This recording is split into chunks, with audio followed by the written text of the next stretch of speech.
So I'm about to replace the old and kind of shabby grill here. The chrome is starting to separate.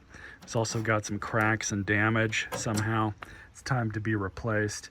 We're gonna have to pull this emblem off. Hopefully that's not gonna be too difficult. But honestly, removing this grill does not appear to be all that hard at all. But what you gotta do is undo these clips, undo this one too. And that's what I was afraid of. The thing always falls through there. But anyways, let's get this one out. So just remove this balance cover out of the way. Got the other one out of there. So we'll just set this over here, just like that. Now we have some better access to the hardware down below. So looks like we have hardware that's an 11, and I'm using my bendy extension. So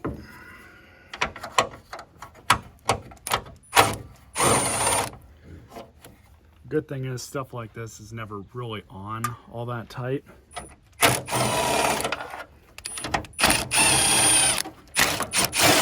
And we can already see that this thing is broken.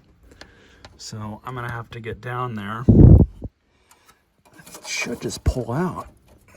Let's see. Yeah, so you can kind of see where the clips are from up here. So just apply just a little bit of force. It should come right out. There we go, that was easy enough. There's the broken stud.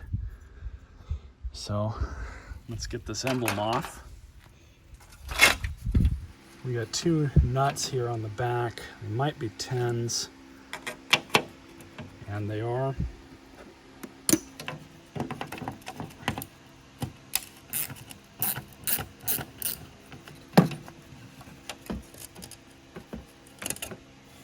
That came off easy, no glue involved. I'm happy with that.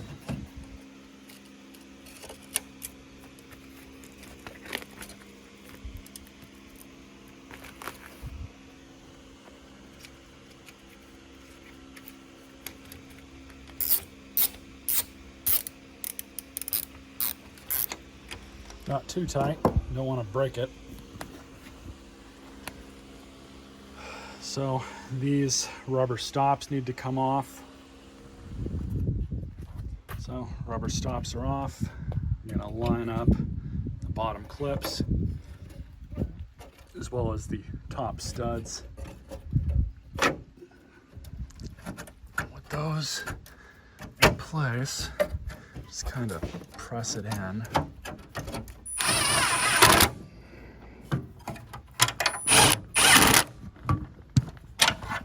So one thing I did just do, the old grill, I took off the metal clips that were on this grill and stuck them on the replacement grill.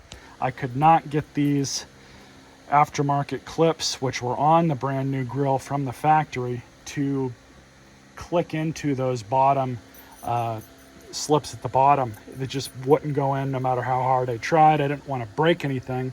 So I just elected to get two flathead screwdrivers and kind of work them under and very carefully lift the feet out a little bit and kind of pull them off. It wasn't really all that difficult to do that. You might have to do that on yours, depending on what kind of shape the replacements are in, but honestly, these are trash. This is the end result. Looks a lot better now. I replaced this center nut here, found another one in the hoard. So that's it. Grill looks a lot better. It's probably going to end up doing the same thing in 10 years, but who knows if this car will even be around by then. That's a lot of time from now. Anyways, just got to put that back in and clip back in at the end of the video. So that's the end result. Looks a lot better. I would say it was a success. It was $46 for this replacement grill, and I think it was well worth it. Stay tuned for more videos.